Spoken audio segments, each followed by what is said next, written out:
Real strength is not raising your voice. Real strength is raising your children, helping them to discern right from wrong. It's not the strongest men who dominate a room. It's men, it's fathers who create safety within it. Welcome to Coach Soul, the podcast where we explore therapeutic ways to the best versions of ourselves.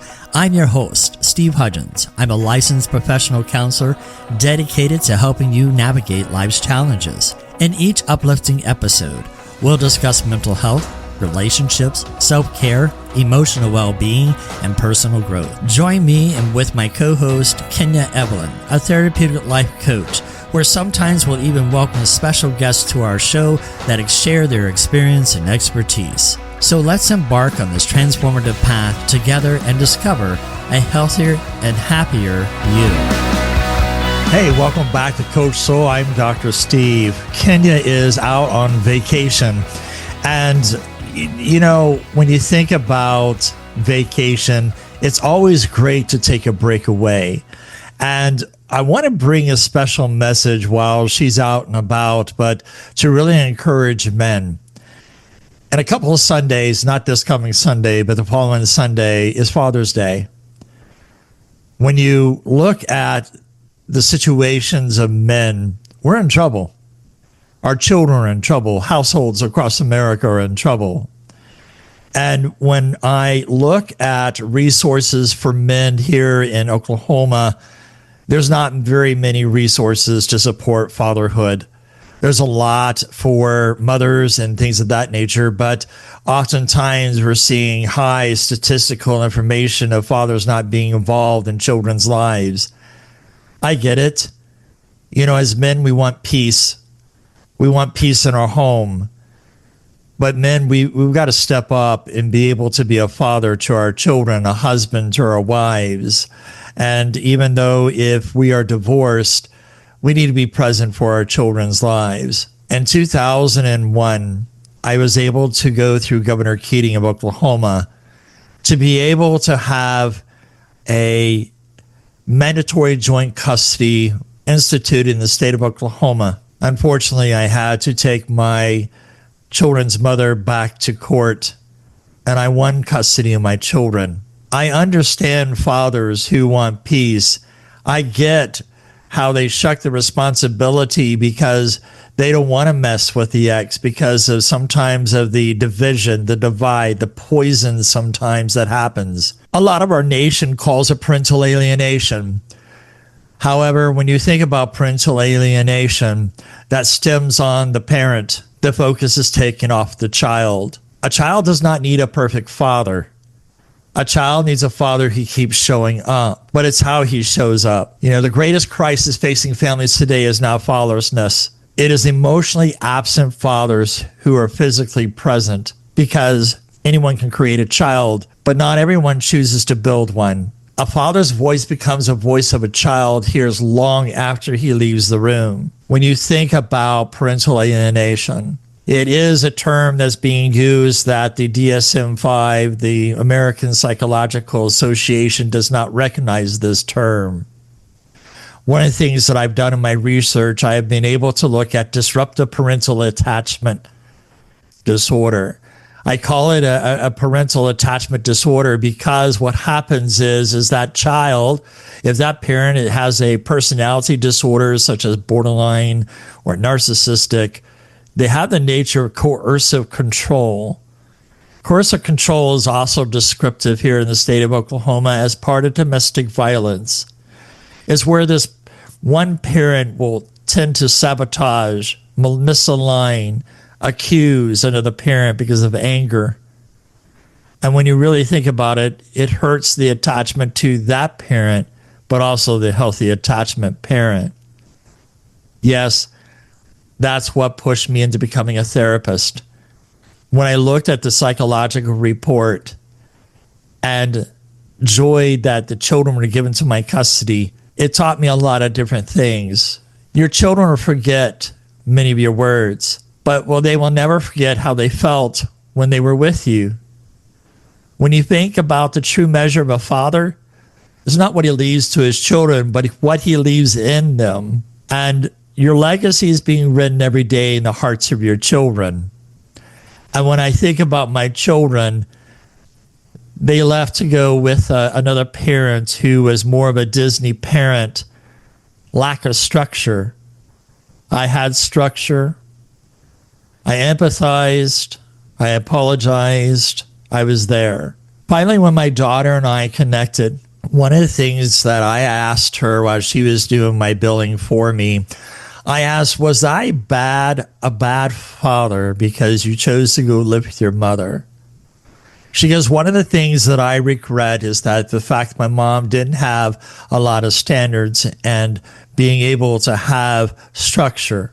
But what struck me the most was her comment that said, you were the only parent that was present in my brother's and I's life. When you think about being present, 1 hour with a distracted father is not equal to 10 minutes with a fully present one. A child would rather have your presence than your presence. And when you think about the most expensive gift, if you're that type of father that likes to give gifts, it's a father who gives his attention because it's one thing he can never earn back. That's one of the things I enjoyed about my daughter and my son is the fact that oftentimes I said, hey, ice cream makes things all better. And that's a tradition that I handed down to my daughter is being able to go out for ice cream when we felt trouble. And we just laughed and enjoyed those times. During the time that I was spent being a single father, I took my children to do a variety of different things. When circuses were still around, I took them to the Shrine Circus. I took them to the zoo. But here's one thing that I thought about. I know loneliness, my anxious attachment style got into the way. And I chose a woman who I chose above my children. And I realized how hurtful that was because I did not fully give the presence of understanding and giving it time. And so it hurt my children because of another divorce that happened.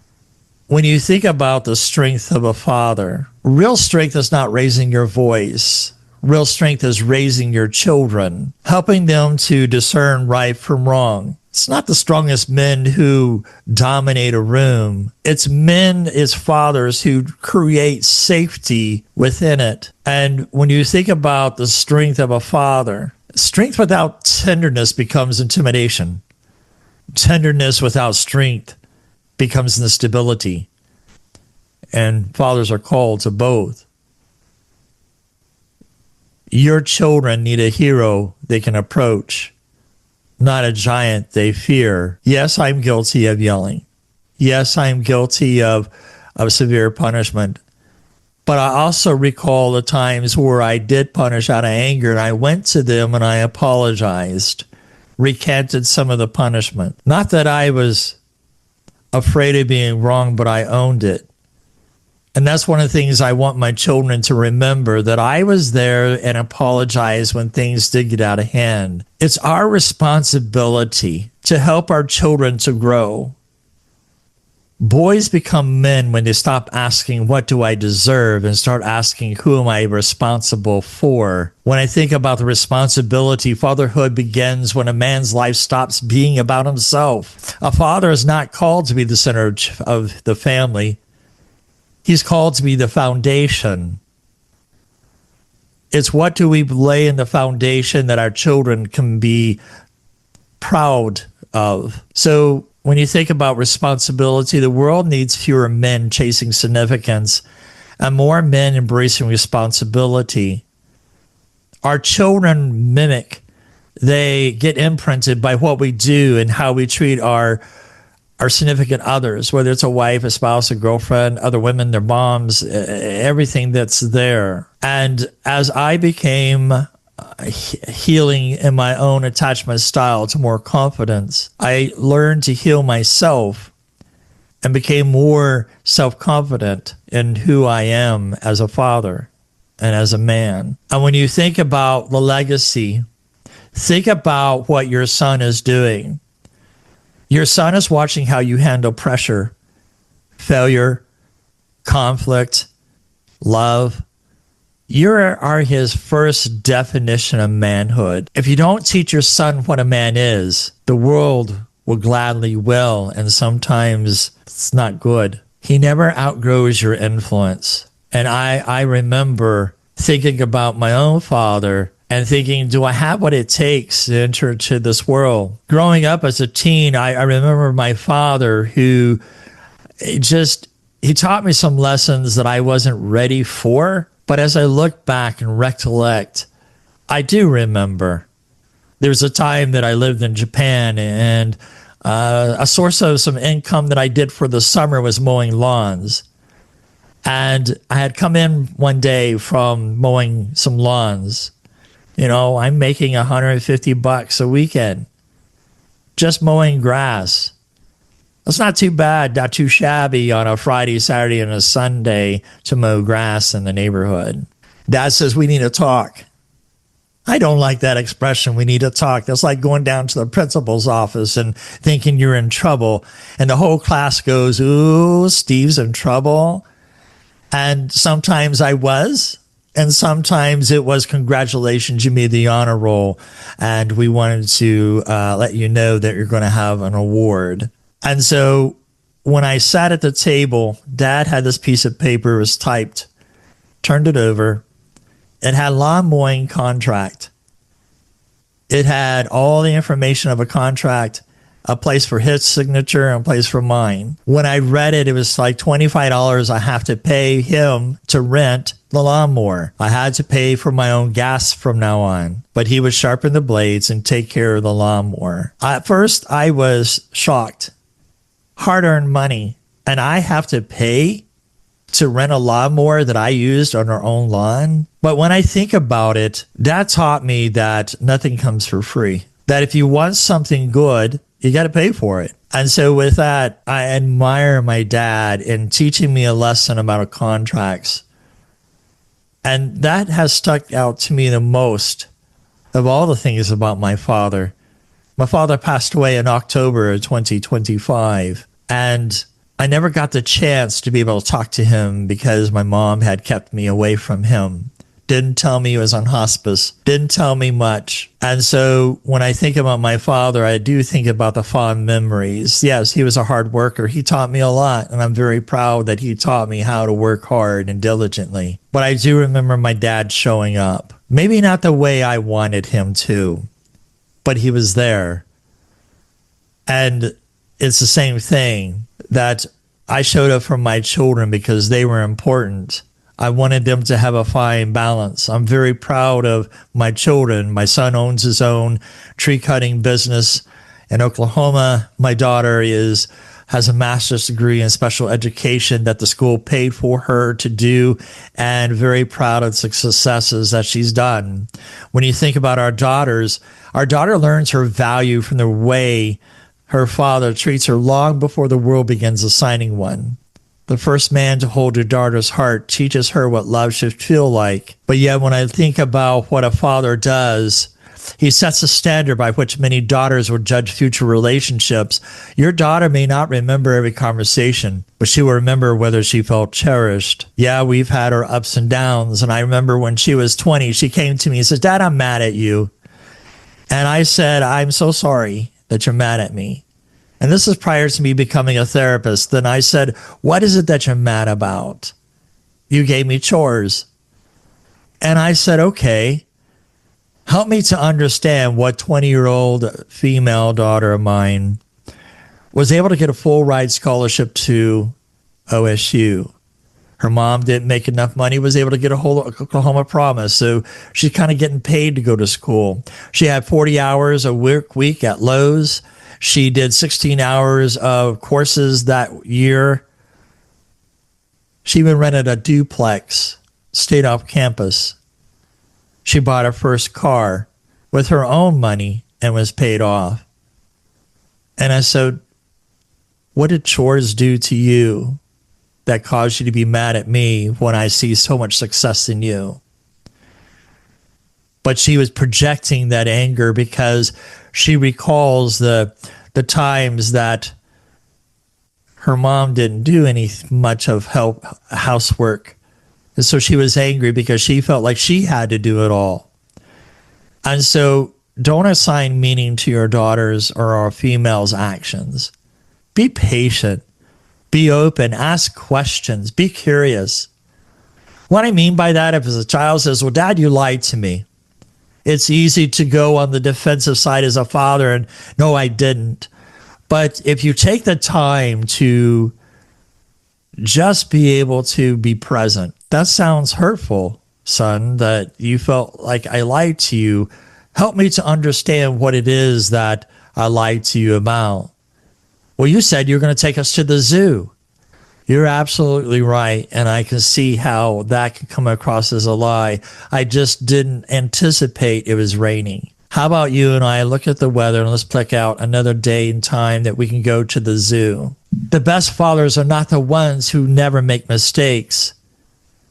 They're the ones who own them. When I think about apologizing to my children, a sincere apology from a father can heal wounds that years of silence never will. You can't change yesterday's mistakes, but you can, as a father, become tomorrow's answer. The story is not over. As long as there's breath in your lungs and humility in your heart, you know, it feels like the world is against you as a man. I get it.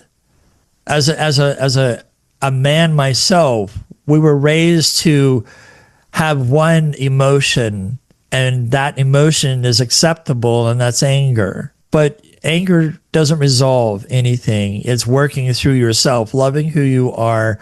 And I say, love yourself through God's eyes. Yes, I'm faith-based. And God chose to reveal himself as a father before he revealed himself as a king. Children often understand God's love through the reflection they first experienced from the earthly father. So when you think about children, we need to be present in their lives. Yeah, there's a lot of harmful statistics out there that says that if a man's not present, but at the same time, ladies, my plea goes out to you that yes, there are a variety of different men. No, it's not right for a man to be able to cause emotional, physical harm. And men, if you get to that point, kind of walk away and just say, look, I'm getting to a point that I don't want to do any kind of harm or action that's going to cause harm. And you give a time frame, give me an hour and I'll be back. But ladies, at the same time, I know there's fear. I've seen it in my office doing therapy that we're afraid of rejection and abandonment, that we're not good enough or we feel not good enough. But it's time to have self-reflection. Can we rebuild America with strong children, with strong parents who do not fight over custody? That we are able to work together. Yes, I understand personality disorders. You cannot sometimes co-parent. You can't even parallel parent, and I get that. But at the same time, don't let your children see the warring. And I'm telling you, parents, fathers, mothers, don't bash the other parent. That's hurtful. And that was done to me. And it doesn't feel good to hear another parent just bash you. The thing about it, when I think about at church, I had gone to one of the elders who was doing accounting. And he's like, why does your future ex-wife come to us needing money? I said, I don't know, but here's my checking. Here's every single check that I've written to help support food or whatnot. And that's what I'm saying. Can we show up for our children? Can we be a father that supports, even though we don't feel like the other spouse is being supportive? One thing that I want you to think about this Father's Day is one day your children will tell stories about you. Live in such a way that those stories become blessings. Your children don't need a famous father. They need a faithful one. Was it hurtful at the time that I was going through some things and that there was silence between my daughter and I? It was hurtful because she didn't invite me to her wedding. And I get it. I understand it because she didn't want any kind of scene at her wedding with her mother and I. I get it. But I still reached out and sent presents anyways. When my grandson was born, I sent gifts anyways because I love my children.